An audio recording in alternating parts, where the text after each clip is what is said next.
안녕하세요. 부동산을 보는 눈 리얼아이 박감사입니다. 명절 다 잘 보내고 오신 것 같은데 요즘같이 변동성이 큰 시장 찾아보기 힘들죠?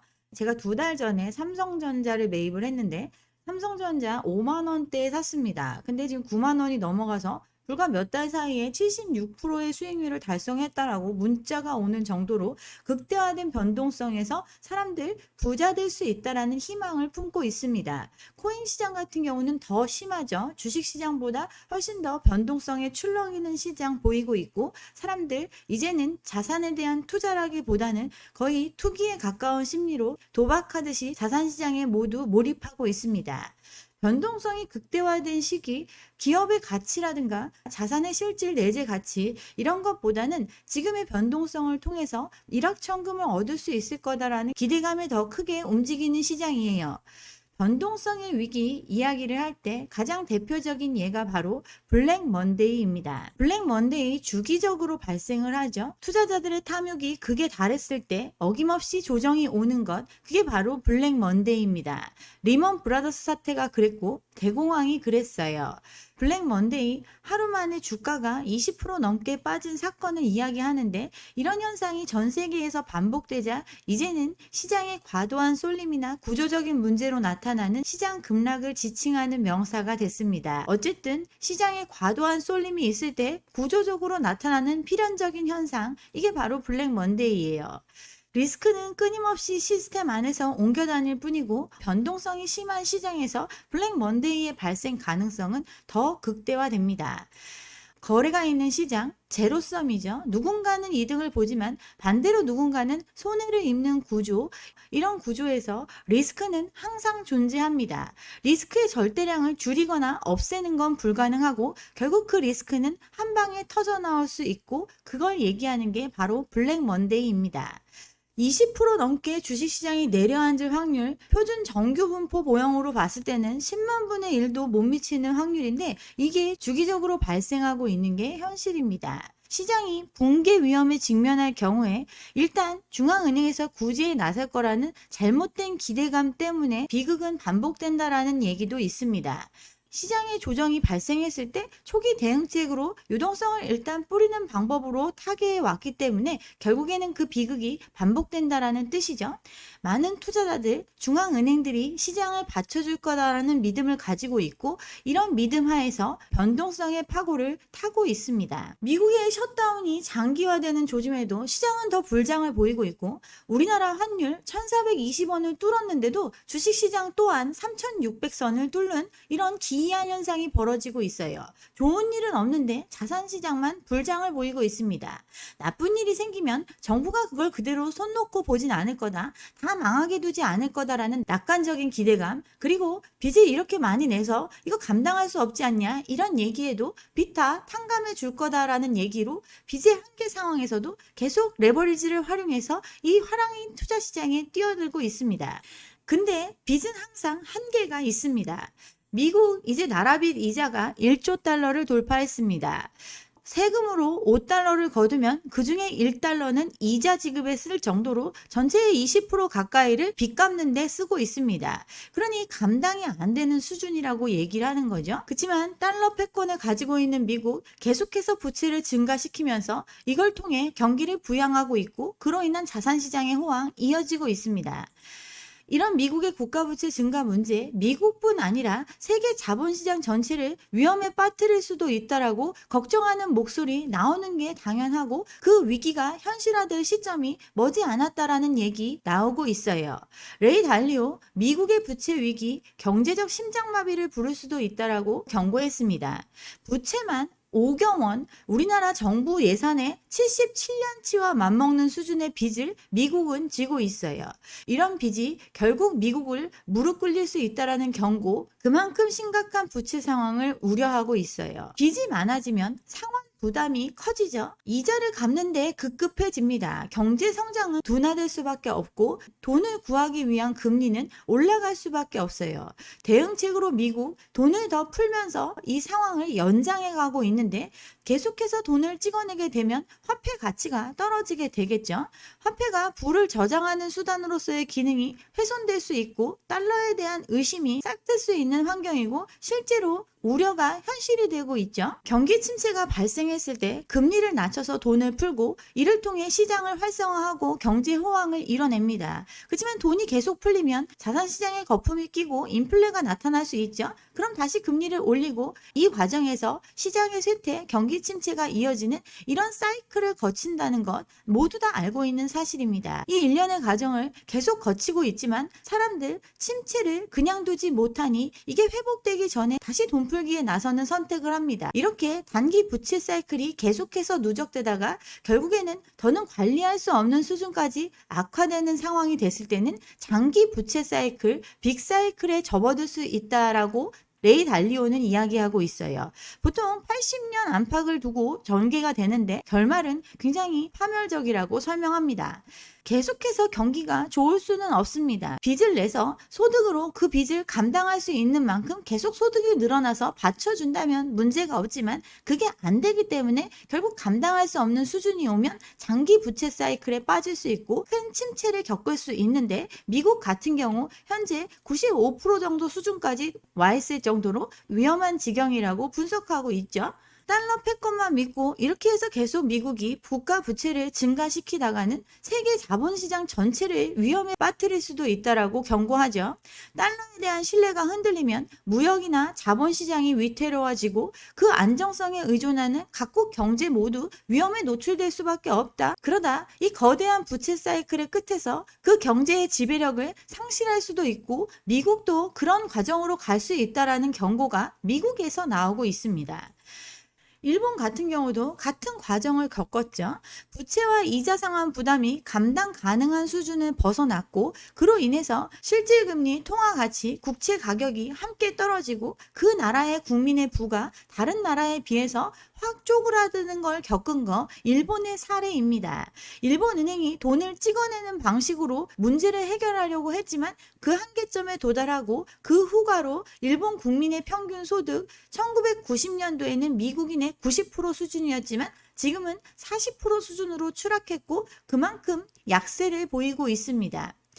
경기 침체가 오면 돈 풀기를 통해서 부양을 하고 자산시장은 호황을 겪고 거품은 극대화됩니다. 그러면 금리 인상을 통해서 경기가 소강 상태로 가면 다시 또 돈 풀기를 하면서 이런 반복된 패턴을 통해서 세계 경제를 이끌어 왔어요. 돈 풀기가 공짜가 아닌데 소득 대비해서 감당 수준을 초과하게 되면 일본이 극심한 디플레이션, 자산 축소의 과정을 장기간 거쳤던 것처럼 파멸적인 결과를 초래할 수 있습니다. 미국 같은 경우 그동안 누려왔던 통화 패권을 잃을 수도 있다라는 우려가 커지고 있죠. 5달러 걷어서 1달러를 이자로 내고 있는 상태, 정치적이든 아니든 어쨌든 예산 문제로 셧다운이 발생하고 그게 해결의 기미가 보이지 않는 이런 상황이 빈번히 발생하고 있는 지경입니다. 그렇지만 트럼프 여전히 달러의 위상을 흔드는 조치하고 있죠. 연준의 독립성, 이로 인해서 달러의 패권을 유지한다고 볼 수도 있는데 이 연준을 자기 사람들로 채우면서 자기 마음대로 하려고 하고 있으니까 독립성을 훼손하는 조치 진행되고 있고 그로 인해서 탈달러에 대한 움직임 커져가고 있습니다. 금값 같은 경우는 최고치를 경신하고 있죠. 미국 국채의 1%만 금으로 바꿔도 금값 내년에 20%는 올라갈 거다라는 전망이 나왔습니다. 연준의 독립성이 훼손된다라는 거 달러 더 이상 믿을 수가 없는 거죠. 그러면 달러를 대체할 만한 안전자산 금으로 간다. 그럼 금값이 20%는 올라갈 수 있다라고 얘기합니다. 금값 같은 경우 올 들어 거의 50% 가까이 상승을 했죠. 그런데도 여전히 금에 대한 수요 커지고 있습니다. 트럼프가 연준을 장악하려는 움직임을 보이면서 금값이 추가적인 지지를 받고 있다라고 하고 미국의 중앙은행의 위상이 흔들리는 것에 대한 전 세계의 금융시장에서 우려를 표명하고 있습니다. 그만큼 달러에 대한 의존도가 높은 경제 상황에서 달러의 신뢰를 훼손시키는 조치 트럼프가 하고 있고, 그로 인해 이를 대체할 만한 자산에 대한 거품이 더 많이 생겨나고 있습니다. 금값 아까는 33%라 했는데 올 들어 52% 올랐다고 하죠. 스마트폰 크기 금 1kg면 일본의 중소도시 집 사고도 남는다. 그 정도로 금값이 치솟아 오르고 있습니다. 연준이 인플레에 대한 우려, 여러 가지 상황 때문에 금리를 내리는 거 신중히 하고 있는데, 일단 자기 성과를 위해서 금리 낮추라고 하고 있는 게 트럼프죠.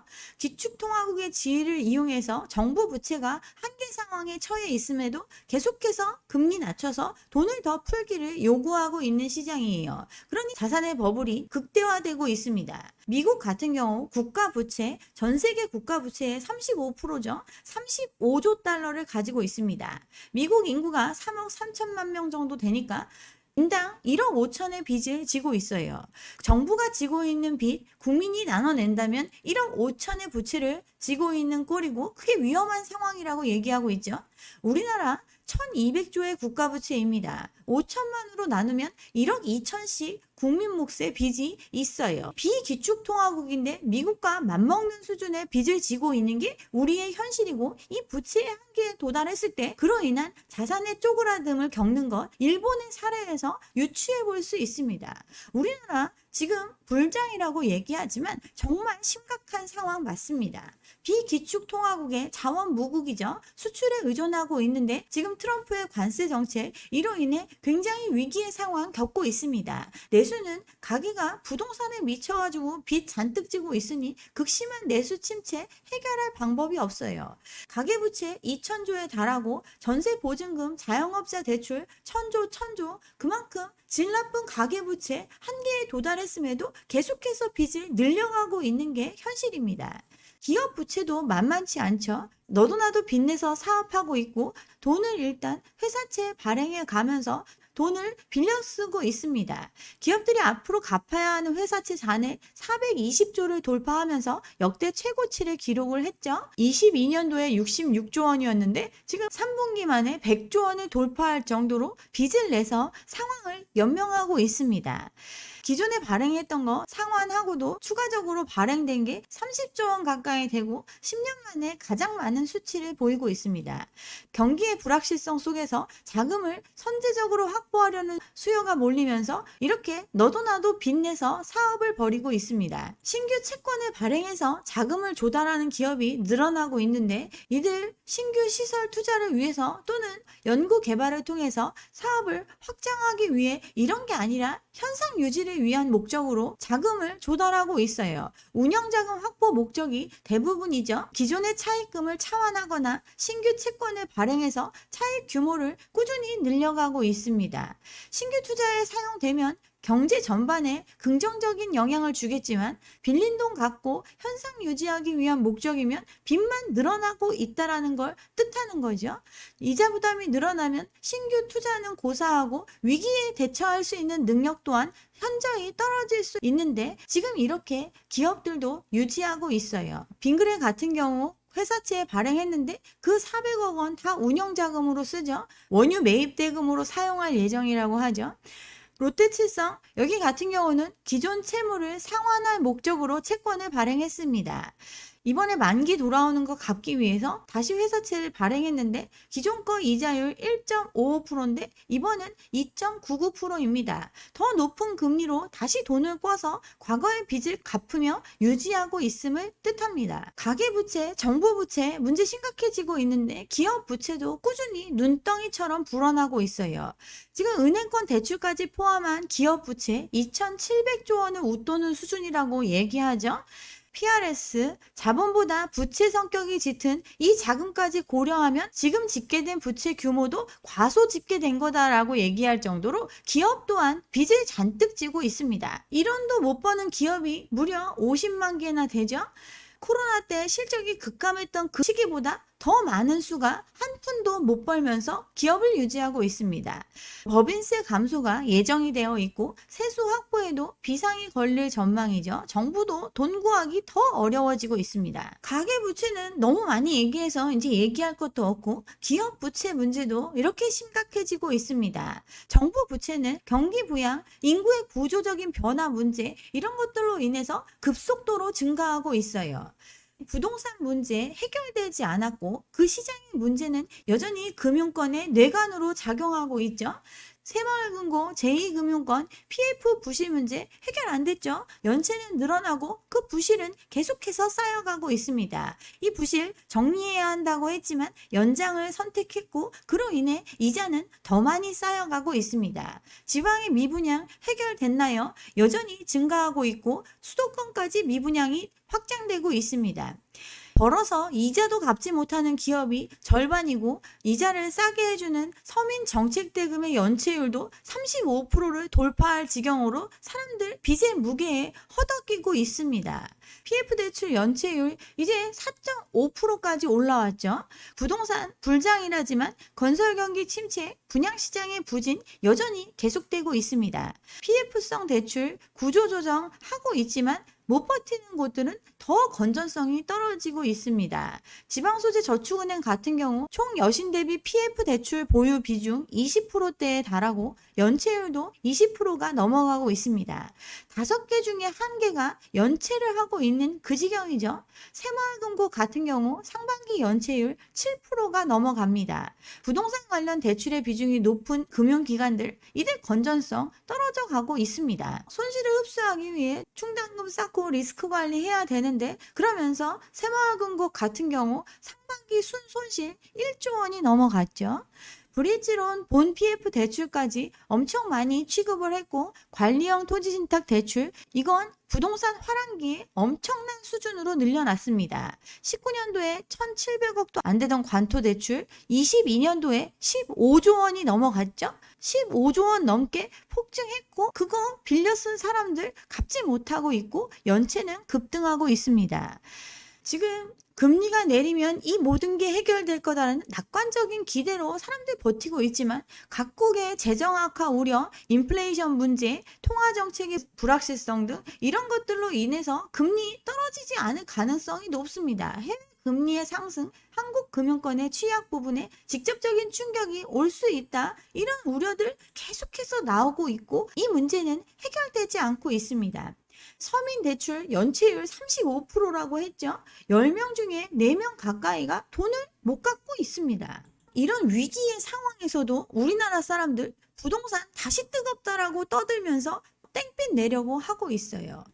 블랙 먼데이가 당장 내일 와도 전혀 이상하지 않은 시장입니다. 미국에서 중국의 100% 추가 관세 발표했죠. 중국의 희토류 통제에 대해서 맞불로 관세를 올렸습니다. 미중 무역 갈등 다시 시작될까 지금 걱정하고 있습니다.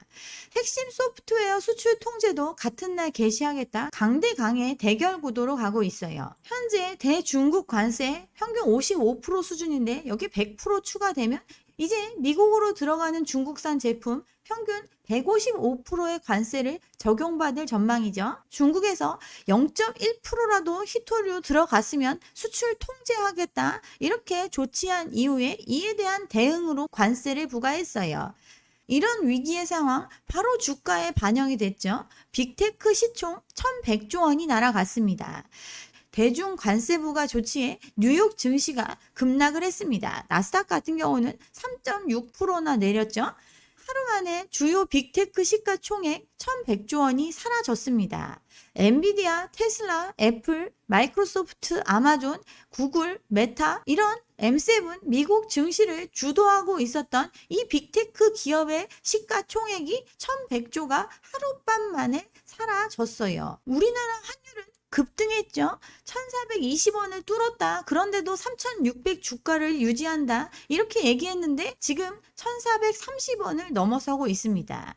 환율 문제 이슈가 없어도 지금 불안할 수밖에 없는 상황이죠. 일단 미국과 관세 협상 결과로 3,500억 달러 현금 투자해야 되는데 미국은 선불로 현금 투자하라 하고 있고 이게 실현되면 우리나라 환율 1,500원 뚫는 거 일도 아니다. 이런 걱정을 하고 있었는데 미중 무역 갈등 문제까지 터져 나왔어요. 3,500억 달러를 미국에 투자하려면 재정, 외환, 민간 자금 이 모든 걸 동원해도 지금 힘든 상황인데 민간 자금을 대규모로 끌어오면 금리나 환율 변동성을 키울 수밖에 없고 연기금 같은 경우 지금 여기저기 쓰이고 있죠. 국내 주식시장 지키기도 어려운 상황에서 전액을 전부 담글 수도 없습니다. 이러니 원화 가치의 하방 압력 굉장히 커져 있는 상태인데 또 악재가 발생을 한 거예요. 아까 미국 달러, 트럼프의 달러의 신뢰도 훼손 조치 이런 것들로 인해서 달러 약세를 보이고 있는데 그 약화된 달러 대비해서도 우리나라 환율은 치솟아 오르고 있습니다. 연준이 추가적으로 금리 내리면 달러 더 약세를 보이겠지만 우리나라 환율 빠르게 안정되기는 어려울 거라는 암울한 전망이 나오고 있어요. 지금 현재의 상황, 마른 수건이라도 짜야 하는 상황입니다. 생산적인 곳으로 유동성을 다 쏟아 부어도 경기가 살아날까 말까한 그런 위기의 상황 맞습니다. 예산의 75%를 상반기에 소진하면서 경기를 부양했고 정부가 생산적 금융 노래를 하면서 주식시장 부양했지만 이런 외부 변수에 급격한 변동성을 보이고 있습니다. 정부 부채를 통해서 부양 중인데 빚내는 것도 그렇게 쉽지 않아요. 이런데 부동산은 여전히 뜨겁다 계속 나오고 있죠. 분담금이 10억이 나와도 고한다고 재건축 재개발 화랑이라고 하죠. 10억 어디서 구할까? 이런 걱정 안 하죠. 나중에 다 대출 받아서 메꿀 수 있고 아파트값 올라간다고 하니까 시세 차익만 얻을 수 있을 거다. 이런 장밋빛 기대로 시장이 화랑세를 보이고 있습니다. 마른 수건을 짜고 있는 상황에서 이 말도 안 되는 부동산 시장으로 다시 자금이 흘러들어가게 하는 것 그냥 손 놓고 볼 수 없으니 더 강한 수요 억제책 검토하고 있다라는 얘기 나오고 있죠. 보유세 강화 바로 이걸 바꿀 수 없으니까 간접적인 방법 공시가격 현실화 뭐 이런 걸 통해 가지고 세금 부담을 늘리는 것 검토하고 있습니다. 주담대 한도 40%에서 35%로 줄이자 뭐 이런 얘기도 나오고 있고 그동안 빠져 있었던 DSR 규제 전부 다 예외 없이 적용한다 이런 것도 검토하고 있어요. 또 규제 지역 확대 이런 정책적인 부분도 고려하고 있죠. 수요를 억제하기 위해서 대출 문턱을 높이고 규제 지역을 확대하는 방안, 더 적극적인 수요 억제책을 예고하고 있습니다. 지금 불장이다 이런 얘기하면서 제가 나온 영상에 욕이 되게 많이 달리고 있는데 뭐 꺼지라는 얘기도 있고 이런 얘기에 지금과 같이 불확실성이 극대화된 시기에 어떤 선택을 하지 마세요. 강남의 집이 60억, 70억에 팔렸다. 이런 얘기 들리는데 20억 있는 사람 이거 안 삽니다. 분양을 대기하고 있죠.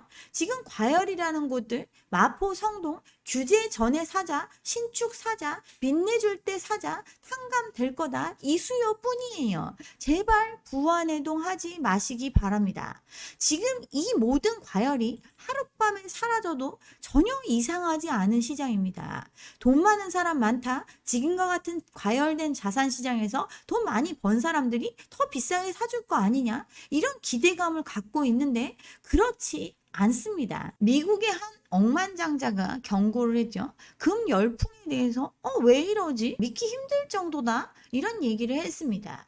금을 달러가 과거에 그랬던 것 같은 피난처가 되는 자산으로 보는 건데 정말 우려스럽다라고 얘기를 했어요. 미국 경기 나쁘지 않은데도 경기 침체기와 비슷한 부양책을 실시하고 있고 이로 인해 자산시장이 뜨거워지고 있다라고 진단을 했는데 그러면서 화폐 가치의 질적 저하에 대비한 탈화폐 거래 현상이 많이 벌어지고 있다라고 분석을 했습니다. 디베이스먼트 트레이드라고 불리는 현상인데 달러가 신뢰도를 잃을 수 있으니 달러가 아닌 안전자산에 베팅하자. 그래서 금, 은, 또 디지털 금이라고 얘기하는 이 비트코인에 많이 베팅하고 있고 그 시장에 과열이 벌어지고 있다라고 합니다.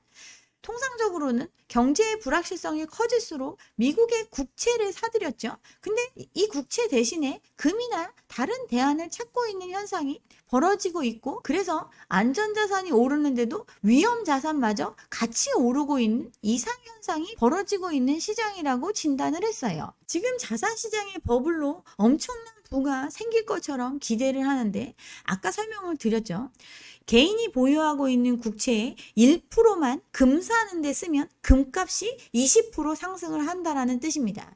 그러면 나머지 개인이 보유하고 있는 국채 99%는 여전히 달러로 존재를 하는 거죠. 그중 1%만 써도 금 가격이 급등할 수 있다. 즉, 금 시장이 현금, 즉 달러 시장에 비해 현저히 자금을 의미하죠. 미국의 달러화에 대해서 의심이 생겨나고 위기감을 갖고 있고 뭐 이런 얘기들 하지만 기축통화국의 지위를 잃기에는 너무나 많은 달러가 세계 경제 곳곳에 깔려 있습니다. 자, 미국 자원부국이고 엄청난 자산, 엄청난 기업을 보유하고 있으니 걱정해도 지멋대로 지금 이런 정책을 하고 있지만 기축통화국의 지위를 잃는 그런 선택은 하지 않을 겁니다. 미국을 걱정할 게 아니라 우리나라를 걱정해야 하는 상황이죠. 이런 변동성, 어떤 정책, 세계 각국의 대응, 이런 것들에 크게 흔들릴 수 있는 우리나라예요. 삼전 2배가 올랐다고 아까 말씀을 드렸는데 이거 우리나라 사람들이 사가지고 이렇게 올랐나요? 외국인이 돌아오면서 엄청나게 사주면서 그렇게 올라갔습니다. 언제 꺼져도 이상하지 않은 시장입니다. 유동성의 한계 상황, 마른 수건도 짜야 하는 상황에서 더 부동산으로 흘러들어갈 유동성은 없으니 지금 불장이라는 말에 섣불리 피 같은 유동성, 부동산에 쏟는 선택 하지 않으셨으면 좋겠습니다. 네, 여기까지 오늘 준비한 내용이고요. 오늘 제 영상이 좋았다면 좋아요와 구독 잊지 마시고 다음 영상도 함께 해주시기 바랍니다. 감사합니다.